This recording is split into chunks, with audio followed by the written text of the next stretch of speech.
మిత్రులందరికీ కూడా నమస్కారం అండి. మనకి అంటే సుప్రీంకోర్టులో ఈ యొక్క తిరుపతి అంశం, లడ్డు అంశం ఉంది కాబట్టి అది సబ్జుడీస్ కాబట్టి నేను దాని గురించి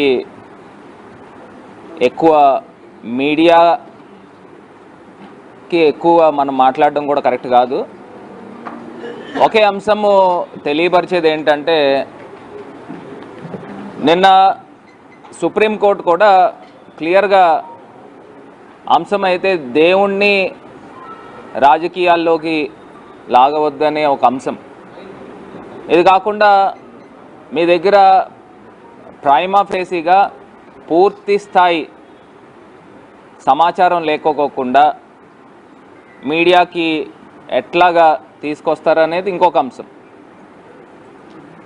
అదే రకంగా తిరుమల తిరుపతి దేవస్థానం ఈఓకి సంబంధించి అంశాలు ఏమేమి మాట్లాడారు అనేది కూడా ఆయన ఫస్ట్ స్టేట్మెంటు, సెకండ్ స్టేట్మెంటు, అదేవిధంగా కాన్స్టిట్యూషనల్ పవర్స్లో ఉన్న చంద్రబాబు నాయుడు గారు ఏ రకంగా మీడియాకి ఎంతో పవిత్రమైన తిరుమల తిరుపతి దేవస్థానం యొక్క సెంటిమెంట్ని ఏ రకంగా దెబ్బతీస్తూ ఉన్నాడు అనేది అర్థమవుతుంది. సాక్షాత్తు మాజీ ముఖ్యమంత్రి వర్యులు జగన్మోహన్ రెడ్డి గారు ఏదైతే పేర్కొన్నారో అవన్నీ కూడా సుప్రీంకోర్టు న్యాయవాదులు, సుప్రీంకోర్టు జస్టిస్లు కూడా అవే అంశాల గురించి కూడా పేర్కొన్నారు. ప్రధానంగా సెకండ్ ఒపీనియన్ మనకు అందరికీ తెలిసిందండి. ఇది ఎవరు రాజకీయం చేస్తున్నారు, ఎవరు వాస్తవాలు మాట్లాడుతున్నారు. సో ఖచ్చితంగా అంతిమంగా సత్యమే గెలుస్తుంది. సత్యమేవ జయతే, ఖచ్చితంగా గెలుస్తుంది.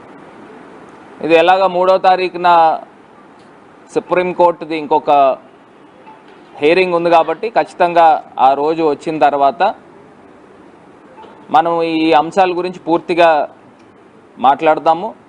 రెండోది, హై కాన్స్టిట్యూషనల్ పవర్స్లో ఉన్న వ్యక్తి ఇట్లా మాట్లాడితే ఏదైతే స్పెషల్ ఇన్వెస్టిగేషన్ టీం ఏదైతే మీరు వేశారో దానికి ప్రభావితం లోనవుతారనేది కామన్.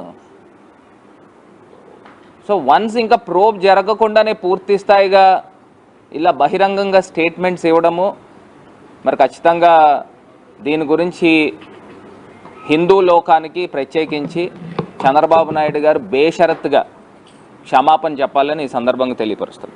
ఇంకా దీనికన్నా మనం 3వ తారీఖు తర్వాత ఖచ్చితంగా ఈ అన్ని అంశాల గురించి